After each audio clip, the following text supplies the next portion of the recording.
अस्सलाम वालेकुम स्टूडेंट्स। आज है फ़िज़िक्स का हमारा लेक्चर नंबर 11।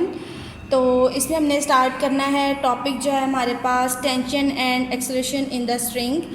तो स्ट्रिंग के अंदर क्या टेंशन और एक्सेलरेशन है ये हम फाइंड आउट करेंगे।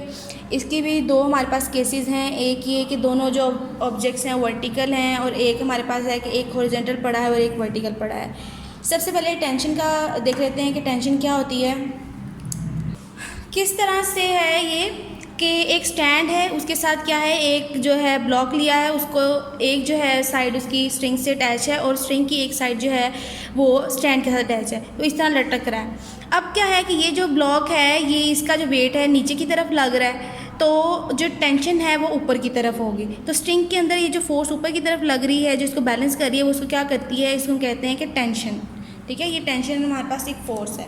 अभी पूरा पैराग्राफ आप पढ़ लें, उसके बाद जो है हम नेक्स्ट टॉपिक करते हैं। Consider a block supported by a string. The upper end of the string is fixed on a stand as shown in the figure. Let W be the weight of the block. The block pulls the string downward by its weight. This causes a tension T in the string. The tension T in the string is acting upward at the block. As the block is at rest, therefore the weight of the block acting downward must be balanced by the upward tension T in the string. Thus the tension T in the string must be equal to the and opposite to the weight W of the block. कि जो tension है ये उसके opposite होगी लेकिन उसके equal होगी force. Next जो केस हमने करना है वो केस है हमारे पास vertically motion of the two bodies attached to the ends of a string that passes over a frictionless pulley. कि वर्टिकली जो है आपने बॉडीज़ की मोशन को चेक करना है। ये हमने क्या किया है कि यहाँ पर दो जो ब्लॉक्स ले लिए, एक जो है हमारे पास ए है और दूसरा हमारे पास बी है। ए का मैस ज़्यादा है और बी का मैस जो है वो कम है। हमने एक फ्रिक्शनलेस पुली ली, स्ट्रिंग के एक साइड से हमने जो है वो ये वाला ब्लॉक ए अटैच कर दिया और दूसरे से हमने क्या किया कि बी वाला ब्लॉक जो है अटैच कर दिया, इसको एक पुली में से गुजार दिया। अब ये जो पुली है वो फ्रिक्शनलेस है, मतलब उसमें फ्रिक्शनलेस होने का मतलब क्या है कि वहाँ पर जो है टेंशन सेम ही लगेगी। उसके बाद जो है जिसका मैस ज़्यादा होगा वो नीचे की तरफ मूव करेगा, जिसका मैस कम होगा वो उसको ऊपर की तरफ खींच लेगा। तो इसमें हमारे पास क्या है कि वेट नीचे की तरफ लगता है। यहाँ पर फिगर में देखें, ये हमारे पास क्या है M1G का मतलब क्या है कि जो पहला वाला मैस था वो M1 है और दूसरा वाला मैस हमारे पास क्या है M2 है। और W हमें पता है कि वेट किसके इक्वल होता है, W इक्वल्स टू mg। तो हमने फर्स्ट वाले मैथ्स का लिया है तो W इक्वल्स टू m1g आ जाएगा और यहाँ पर क्या है कि W इक्वल्स टू m2g आएगा। यहाँ पे एक्सेलरेशन यहाँ पर अपवर्ड डायरेक्शन में है, यहाँ पे एक्सेलरेशन डाउनवर्ड डायरेक्शन में है और टेंशन जो है वो हमेशा अपवर्ड डायरेक्शन में ही होती है। इसकी टेंशन T है, ये है, इसकी भी टेंशन जो है वो T है। यहाँ पर क्या है, consider two bodies A and B of masses m1 and m2 respectively. Let m1 be greater than m2. The bodies are attached to the opposite ends of the inextensible string. The string passes over a frictionless pulley as shown in the figure. जो figure में इसने दिखाया हुआ है, आपने ये नहीं लिखना होता, 3.12 जो भी है। The body A being heavier must be moving downward with some acceleration. Let this acceleration be A, मतलब इसका acceleration क्या है, A है। At the same time, the body B attached to the other end of the string moves up with the same acceleration A. As the pulley is frictionless, hence tension will be the same throughout the string. Let the tension in the string be T. अब हमने क्या करना है, इसमें से हमने tension T find out करनी है कि T किसकी इक्वल आती है और हमने एक्सेलरेशन G फाइंड आउट करना है। ठीक है, तो उसके लिए हम जो है वो स्टार्ट करते हैं। यहाँ तक देख लें एक दफ़ा, उसके बाद आपको डेरिवेशन कराती हूँ। Since the body A moves downward, hence the weight m1g is greater than the tension in the string. अगर नीचे की तरफ मूव कर रहा है इसका मतलब क्या है कि इसका वेट ज़्यादा है, इसकी जो टेंशन है वो कम है। और यहाँ पर ये जो है वो ऊपर की तरफ मूव कर रहा है तो इसका क्या है, इसका वेट जो है वो कम है और इसकी टेंशन क्या है, ज़्यादा है। ठीक है, फिर हमारे पास बेटा कि नेट फोर्स जो है ए बॉडी पे कितनी लगती है, वो है हमारे पास m1g माइनस टी। इसमें क्या मैंने आपको बताया था कि ए बॉडी का मैस जो था वो ज़्यादा था और टेंशन कम थी। जो चीज़ ज़्यादा है उसको हम पहले लिखेंगे और जो कम है उसको बाद में लिखेंगे, m1g माइनस टी आ जाएगा।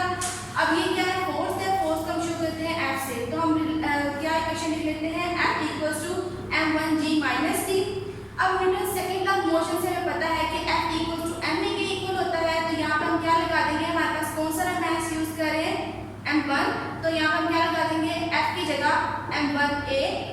इक्वेशन वैसे ही m1g माइनस टी, इसको हम इक्वेशन 1 का नाम दे देते हैं। दूसरा हमारे पास कि बी बॉडी पर कितनी टेंशन लग रही है वो निकालना है। इसमें हमारे पास क्या था, बी बॉडी का मास कम था, टेंशन ज़्यादा थी। तो अब हम क्या करेंगे कि यहाँ पे टेंशन पहले लिखेंगे और मास को बाद में लिखेंगे। अब हमारे पास क्या है, F equal to T minus m2g, ये इसका वेट हो गया।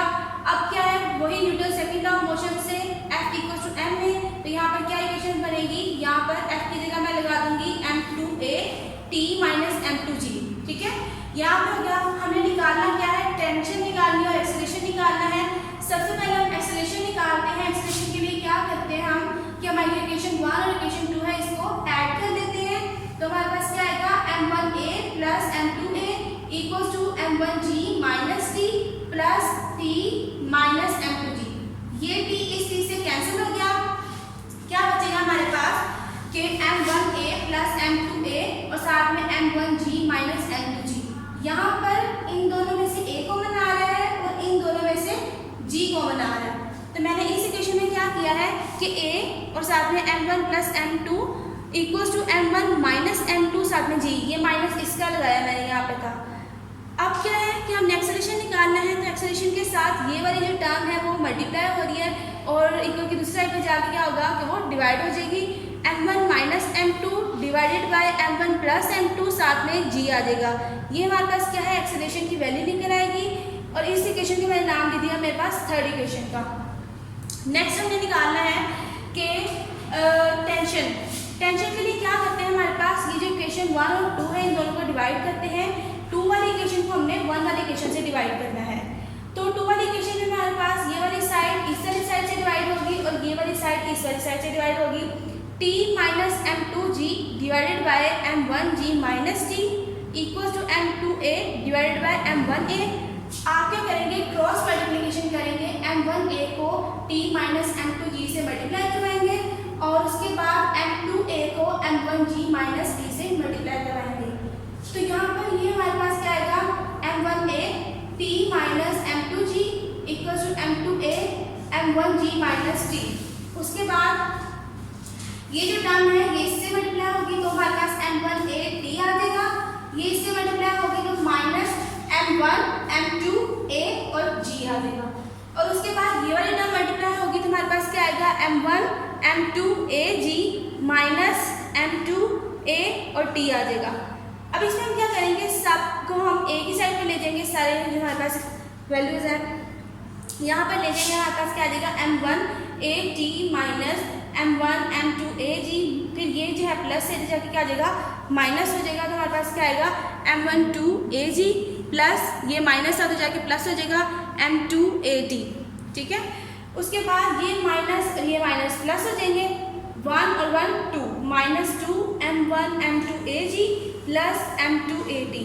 अब ये हमारे पास ये वाला जो है ये वाली वैल्यू नेगेटिव है, दूसरी साइड पे जाके क्या हो जाएगी, पॉजिटिव हो जाएगी। m1a t plus m2a t equal to 2 m1 m2a g, ठीक है। अब इन दोनों से देखिए यहाँ से क्या चीज़ कॉमन आ रही है, यहाँ से कॉमन आ रहा है a t, मैंने a t कॉमन ले लिया। क्या बचेगा मेरे पास, m1 प्लस m2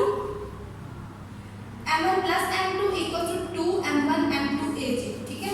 ये a वाला इस a से कैंसिल हो जाएगा। क्या बचेगा हमारे पास, t m1 plus m2 equal to 2 m1 m2g, ठीक है। t निकालना है हमने, तो ये सारा जो है इधर मल्टीप्लाई हो रहा है तो जाके डिवाइड हो जाएगा, 2 m1 m2 divided by m1 plus m2g। ये हमारे पास टेंशन हमने निकाली। अगर हमने ग्रेविटेशनल एक्सेलरेशन निकालना है तो थर्ड वाली इक्वेशन देखें, इसमें क्या है कि अगर हमें g निकालना है तो ये जाके मल्टीप्लाई करेगा। क्या आएगा हमारे पास, m1 प्लस m2 साथ में a आ जाएगा divided by m1 minus m2, ठीक है। ये हमारे पास g की वैल्यू निकलेगी, g equal to m1 plus m2 divided by m1 minus m2a, ठीक है। आपका जो टेंशन भी निकल आई और उसके बाद एक्सेलरेशन भी निकल आया, ग्रेविटेशनल एक्सेलरेशन भी निकल आया। ये आपका टॉपिक कंप्लीट हो जाता है। नेक्स्ट केस हम पढ़ते हैं। सेकेंड केस हमारे पास क्या है, motion of two bodies attach to ends of a string that passes और frictionless pulley such that one जो है हमारे पास body moves vertically and the other moves a smooth horizontal surface. एक जो है हॉरिजॉन्टल मूव करेगी, दूसरा वर्टिकल मूव करेगी। यहाँ पे हमारे पास क्या है, वैसे ही हमने सारा केस लिया है कि ए बॉडी है इसका मास ज़्यादा है और बी बॉडी इसका मास कम है। ए बॉडी का मास हमारे पास m1 है, बी बॉडी का मास हमारे पास m2 है।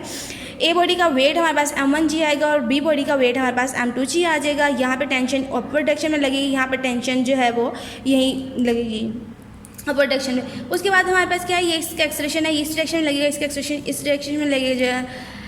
अब क्या है कि आपने क्या करना है, नेट फोर्स फाइंड आउट करनी है। अब हमारे पास ए बॉडी के ऊपर जो फोर्स लग रही है वो हमारे पास क्या है, टेंशन की फोर्स है, ठीक है, और जो उसका वेट लग रहा है यहाँ से हम निकाल लेंगे उसकी नेट फोर्स। लेकिन बी बॉडी के ऊपर क्या है, एक टेबल का रिएक्शन फोर्स लग रही है, टेंशन है, उसके बाद क्या है उसका वेट है। अब जो है वो वर्टिकली मूव नहीं कर रही, तो बी बॉडी के ऊपर जो टेंशन नेट फोर्स निकलेगी वो सिर्फ टेंशन निकलेगी, ठीक है, कि वो उसका जो वेट है वो उसको बैलेंस कर रहा है रिएक्शन फोर्स को, तो वहाँ पर सिर्फ टेंशन की फोर्स ही बचती है इस वाले में। अब ये सारा पढ़ लेते हैं। उसके बाद जो है इसमें भी हमने टेंशन निकालना है और एक्सेलरेशन निकालना है। तो यहाँ पर जो है पहले ही पैराग्राफ पढ़ लेते हैं। Consider two bodies A and B of the masses m1 and m2 respectively attach to the ends of the inextensible string as shown in the figure. ये इसको काट दें। Let the body A moves downward with an acceleration a since the string in inextensibles, therefore body B also moves over the horizontal surface with the same acceleration A as the pulley is frictionless, hence the tension will be the same throughout the string। तो frictionless pulley होने की वजह से क्या है कि उसकी tension जो है वो throughout the जो हमारे पास क्या है वो सेम रहेगी। ये हमारे पास क्या था, पीछे वाला पैराग्राफ ही था सारा। उसके बाद जो है since body A moves downward, therefore weight m1g is greater than the tension T in the string, net force acting on the body, जैसे हमारे पास पीछे नेट फोर्स निकाली थी m1g माइनस टी हो जाएगा। According to second law of motion हमारे पास क्या था, m1g minus T equal to m1a। और हमारे पास जो बी बॉडी है उसके ऊपर नेट फोर्स कौन सी लग रही है हमारे पास, weight m2g of the body, B acting downward, एक वेट की फोर्स वेट है हमारे पास वो डाउनवर्ड डायरेक्शन में लग रहा है। Reaction R of the horizontal surface action acting on the body in the upward direction. अब रिएक्शन जो है टेबल का वो उसका है अपवर्ड डायरेक्शन में लग रहा है। Tension T in the string pulling the body B horizontal over the smooth surface, और हमारे पास टेंशन की फोर्स लग रही है। As the body B has no vertical motion, has the resultant of the vertical forces m1 m2g and the R must be zero. अब वो जो वर्टिकली मूव नहीं करी, हॉरिजॉन्टली मूव करी है, तो उसमें जो वर्टिकल फोर्सेज हैं वो हमारे पास क्या आ जाएंगी, जीरो हो जाएगी, और बी बॉडी के ऊपर सिर्फ टेंशन की फोर्स ही लगेगी, टी इक्वल टू m2a, ठीक है। तो यहाँ पर जो है जब हमारे पास जो है एक हॉरिजॉन्टल मूव करे, दूसरा वर्टिकल मूव करे, तो हमारे पास क्या है, ए बॉडी के ऊपर जो फोर्स लग रही थी वो क्या थी, m1g माइनस टी। तो वही Newton second law of motion से F इक्वल टू m में, तो यहाँ पे हम F की जगह लगा देंगे m1a equal to m1g minus T. ये हमारे पास इक्वेशन नंबर 1 हो जाएगी। नेक्स्ट हमारे पास क्या है, बी बॉडी के ऊपर मैंने बताया था आपको कि वेट और जो डायरेक्शन फोर्स है वो वर्टिकल फोर्सेज हैं, तो ये वर्टिकली मूव ही नहीं कर रहा, तो क्या होगा, इसमें वर्टिकल फोर्सेज हैं हम उसको निगलेक्ट कर देंगे, तो हमारे पास क्या है, सिर्फ टेंशन की फोर्स बचेगी हमारे पास बी बॉडी के ऊपर। तो F इक्वल टू टी के इक्वल आ जाएगा। Newton second law of motion से F की जगह हम क्या लगा देंगे, m2a और साथ में t, क्योंकि बी बॉडी का मास हमारे पास m2 था। अब हम क्या करेंगे, हमने एक्सेलरेशन निकालना है, एक्सेलरेशन के लिए क्या करेंगे, हम इक्वेशन 1 और इक्वेशन 2 को ऐड करेंगे। हमारे पास क्या आएगा, m1a plus m2a equal to m1g minus T plus T, ये कैंसिल हो जाएगा, क्या बचेगा, m1 प्लस m2 साथ में a इक्वल टू m1g। अब ये जो है हमारे पास a के साथ ये पूरा एक्सप्रेशन क्या हो रहा है, मल्टीप्लाई होकर जाकर क्या हो जाएगा, डिवाइड हो जाएगा, a equal to m1 divide by m1 plus m2g। ये हमारे पास क्या निकल आएगा, एक्सेलरेशन निकल आएगा। अब हमने निकालना है टेंशन, तो हम क्या करेंगे, ये जो हमारे पास एक्सेलरेशन की वैल्यू आई है हमें किसको इक्वेशन नंबर 2 में पुट कर देंगे, तो हमारे पास टेंशन की वैल्यू निकल आएगी। यहाँ पे m2 के साथ a की पूरी वैल्यू लगाई है मैंने, a की वैल्यू मेरे पास क्या थी, m1 divided by m1 plus m2g equal to t। ये मेरे पास क्या आ जाएगा कि m1 m2 divided by m1 plus m2g equal to t। ये हमारे पास टेंशन निकल आई। हमने ये दोनों टॉपिक्स में टेंशन और एक्सेलरेशन ही निकाला था और दोनों केसेस हमने डिस्कस कर लिए हैं। नेक्स्ट टॉपिक है हमारे पास फोर्स एंड मोमेंटम। हमने बताना है कि फोर्स और मोमेंटम का आपस में रिलेशन क्या है। तो उसके लिए क्या करना है कि आपने एक कंसीडर करना है कि एक बॉडी है, उसका मास m है और उसकी इनिशियल वेलोसिटी vi है, उसके ऊपर कोई फोर्स एक्ट की तो उसकी फाइनल वेलोसिटी क्या होगी, vf होगी, और उसके अंदर जो इनिशियल मोमेंटम है वो pi और फाइनल मोमेंटम pf है। ये आपने सारा ही लिखना है। उसके बाद वो क्या है कि हमने इसका इनिशियल मोमेंटम ले लिया pi इक्वल्स टू mvi और इसका फाइनल मोमेंटम mvf। मोमेंटम का फॉर्मूला आपको पता है, P इक्वल्स टू mv होता है, तो जहाँ पे हम इनिशियल लेंगे वहाँ पे I लगा देंगे, जहाँ पे फाइनल लेंगे वहाँ पे F लगा देंगे। अब चेंज इन मोमेंटम क्या है कि फाइनल में से हमने इनिशियल को माइनस कर देना है, तो PF minus PI equals to MVF minus MVI, दोनों को माइनस कर दिया। हमने रेट निकालना है, तो रेट के लिए क्या करते हैं, हम टाइम से डिवाइड करते हैं, दोनों तरफ टाइम से डिवाइड किया तो हमारे पास क्या आएगा कि PF minus PI divide by T equals to MVF minus MVI divide by T। अब यहाँ से देखें कि इसमें जो है m कॉमन आ रहा है, m कॉमन ले लें, VF minus VI divide by T। उसके बाद हमारे पास ये सारा जो है VF minus VI divide by T हमारे पास क्या है, एक्सेलरेशन है। तो हम क्या करेंगे कि यहाँ पर क्या लगा देंगे, सारे की जगह A लगा देंगे। यहाँ पर हमने क्या किया, इस इक्वेशन में PF minus PI divide by T equals to m और साथ में इस सारे की जगह हमने क्या लगा दिया, A लगा दिया। अब हमें पता है Newton second law of motion F equal to ma है, तो हमने क्या करना है, ma की जगह F लगा देना है, ma की जगह हम F लगा देंगे। तो इक्वेशन क्या बनेगी हमारे पास, PF minus PI divide by T equal to F। अब इसकी स्टेटमेंट देखने, स्टेटमेंट इसकी क्या है, when a force act on a body it produces acceleration in the body and will be equal to the rate of change of momentum of the body. ये इसकी statement है और ये इसका जो है हमने प्रूफ कर दिया कि ये यही है। नेक्स्ट जो टॉपिक हमने स्टार्ट करना है वो है आपके पास law of conservation of momentum. ये जो प्रीवियस टॉपिक मैंने आपको बताया है ये सारे लॉन्ग क्वेश्चंस ही हैं आपके।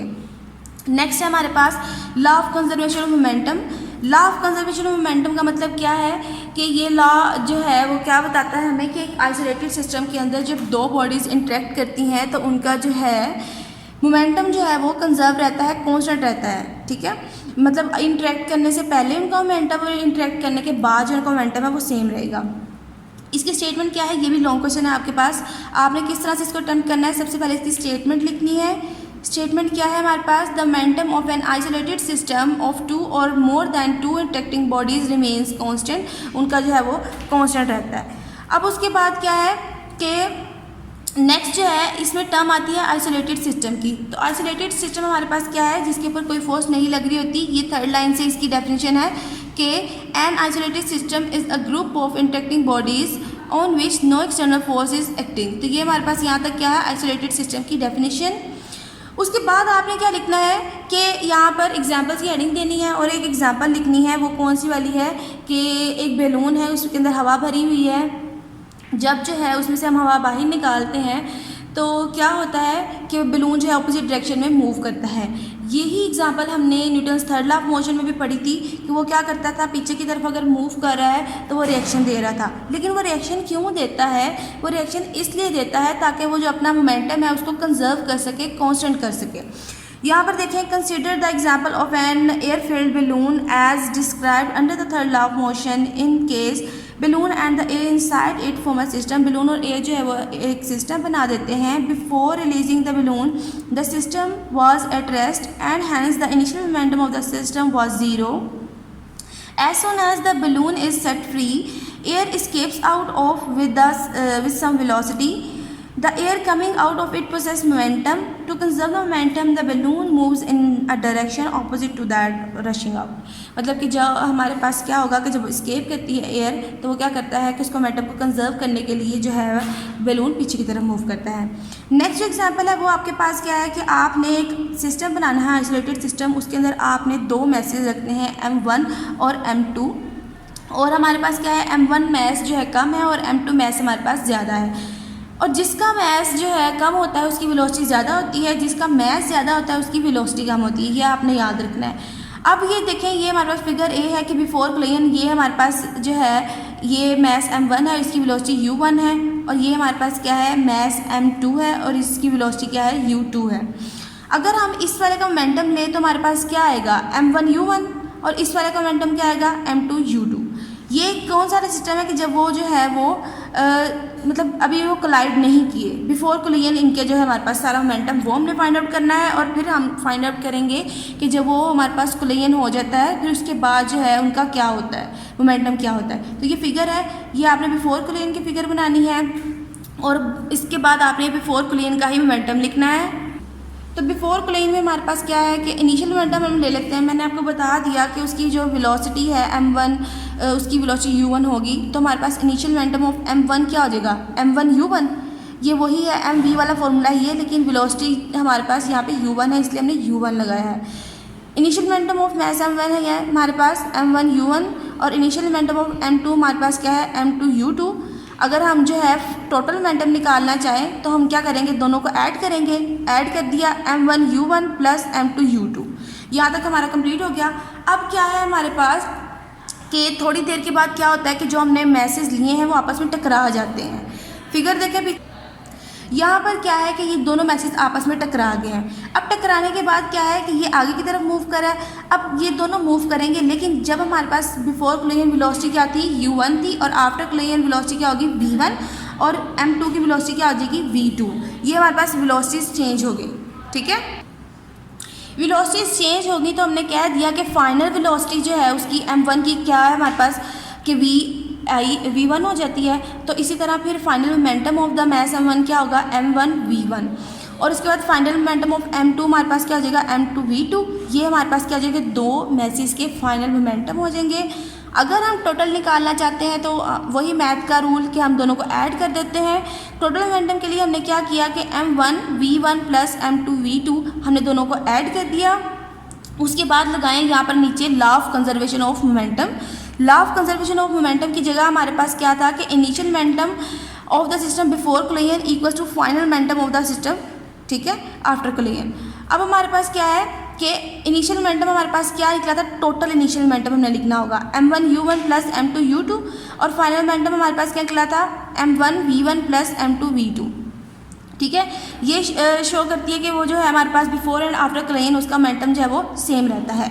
और इसकी बहुत सारी एप्लीकेशन है law of conservation of momentum की। ये आपके पास एक एग्जांपल इसकी कंप्लीट होगी, आपने सारी की सारी एग्जांपल ऐसे ही लिखनी है, लेकिन हेडिंग्स मैंने आपको बता दी है कि आपने क्वेश्चन किस तरह से अटैम्प्ट करना है।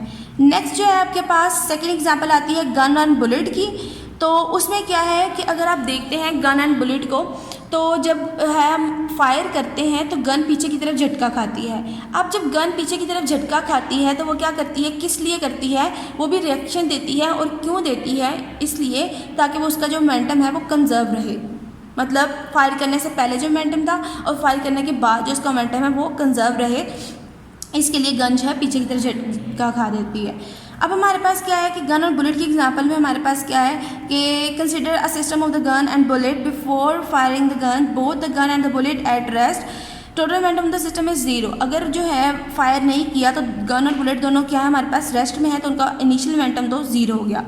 As the gun is fired, bullet shoot out of the gun and acquires a momentum. अब जो है हमने फायर किया तो हमारे पास क्या है, गन शूट किया हमने तो वो कुछ मोमेंटम एक्वायर करती है। अब हमारे पास क्या है, अब इस मोमेंटम को कंजर्व करने के लिए क्या होगा, द गन रिकॉइल, मतलब पीछे की तरफ झटका खाएगी ताकि जो मोमेंटम है वो कंजर्व रहे। According to the law of conservation of momentum, the total momentum of the gun and the bullet will also be zero. वो जो है वो जीरो होगा। अगर इनिशियल मोमेंटम उसका जीरो था तो फाइनल मोमेंटम भी उसका जीरो ही होना चाहिए।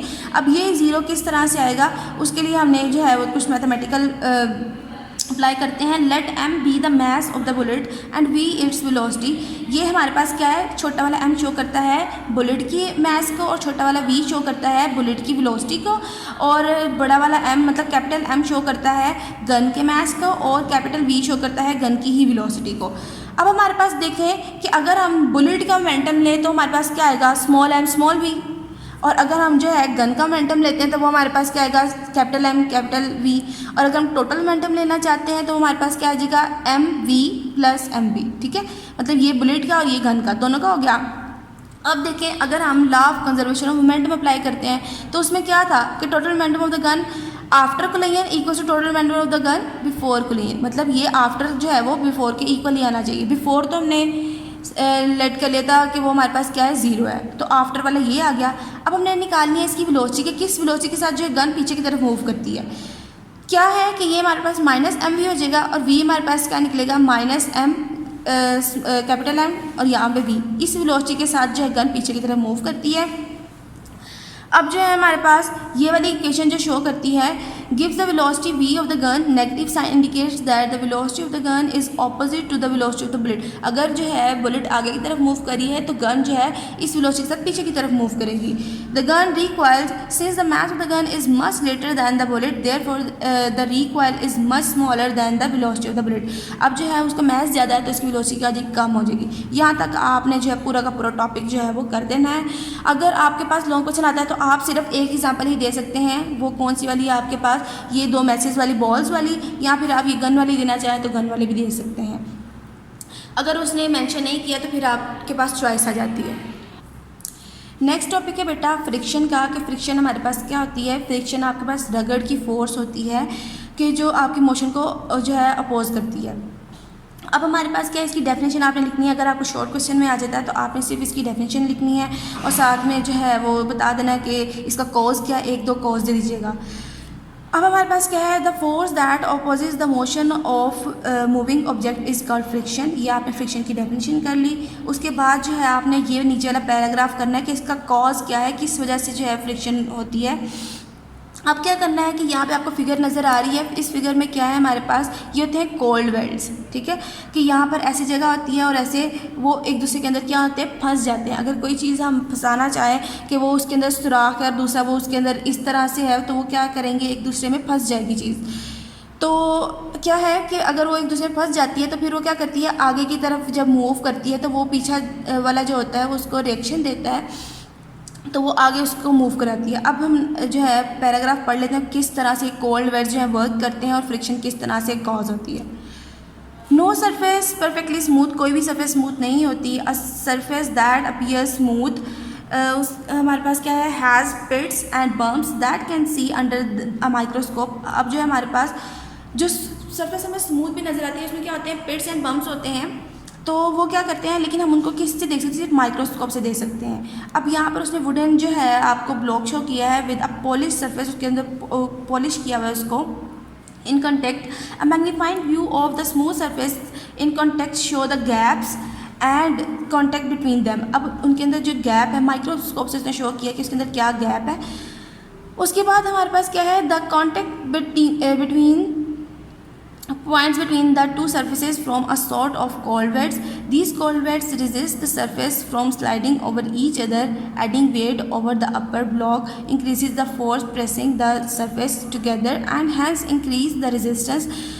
Thus greater is the pressing force, greater will be the friction between the sliding surface. अब क्या है, एक ब्लॉक ये है एक ब्लॉक ये है, वो पूरी एग्जाम्पल में क्या है, उसका क्रक्स क्या कह रहा है कि उसको स्लाइड करना चाहते हैं तो ये जिसके पिट्स और बम्प्स हैं वो एक दूसरे में फंस जाते हैं, कोल्ड वेज जिसको कहते हैं, तो वो उसको स्लाइड करने नहीं देता, फ्रिक्शन उसको मूव करने नहीं देती, उसको रेजिस्ट करती है। और अगर हमारे पास वो क्या है कि ये हमारे पास फ्रिक्शन जो है बढ़ेगी, रेजिस्टेंस बढ़ेगी अगर आप इसके ऊपर ज़्यादा फोर्स लगाते हैं। अगर आप ज़्यादा फोर्स लगाएंगे तो ज़्यादा रेजिस्टेंस बढ़ जाएगी। ये आपके पास इसका कॉज है, किस वजह से जो होता है कि वहाँ पे जो है इसकी कोल्ड वेल्स की वजह से फ्रिक्शन जो है होती है।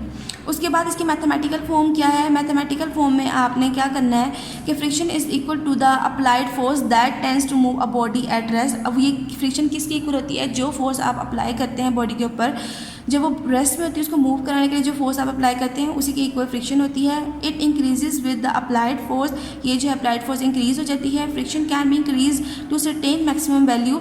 अब जो है वो एक हद तक जो है फ्रिक्शन इंक्रीज कर सकती है, इससे ज़्यादा फ्रिक्शन इंक्रीज नहीं कर सकती। और अगर वो एक हद से ज़्यादा जो है उसकी लिमिट जो है आ जाती है कि इससे ज़्यादा वो नहीं कर सकती, तो हम क्या कहते हैं उसको, फोर्स ऑफ लिमिटिंग फ्रिक्शन। तो हमारे पास उस फोर्स को हम क्या कहते हैं, फोर्स ऑफ लिमिटिंग फ्रिक्शन, और इसको हम एफ एस से शो करते हैं। और ये कहाँ पे किस पे डिपेंड करती है, it depends upon the normal reaction between two surfaces in contact. अब ये हमारे पास क्या है, कोएफिशिएंट ऑफ फ्रिक्शन की आ जाती है। ये हमारे पास आपने फोर्स ऑफ लिमिटिंग फ्रिक्शन की डेफिनेशन लिखनी है। उसमें हमारे पास जो मैंने आपको बताया कि वो एक हद तक अप्लाई होती है। The maximum value of the friction is known as the force of limiting friction, F S S को शो करते हैं और इस डिपेंड करती है किसके ऊपर, यहाँ तक आपने कर लेना है। द मैक्सिमम से यहाँ तक आप करेंगे और हेडिंग लगाएंगे force of limiting friction. Next आपके पास क्या है, कोएफिशिएंट ऑफ फ्रिक्शन आ जाता है। कोएफिशिएंट ऑफ फ्रिक्शन क्या है आपके पास कि ये है हमारे पास फोर्स ऑफ लिमिटिंग फ्रिक्शन और नॉर्मल रिएक्शन, आज शो करता है नॉर्मल रिएक्शन को। इन दोनों की रेशियो ले लेते हैं तो हमारे पास क्या आ जाता है, कोएफिशिएंट ऑफ फ्रिक्शन। इसकी डेफिनेशन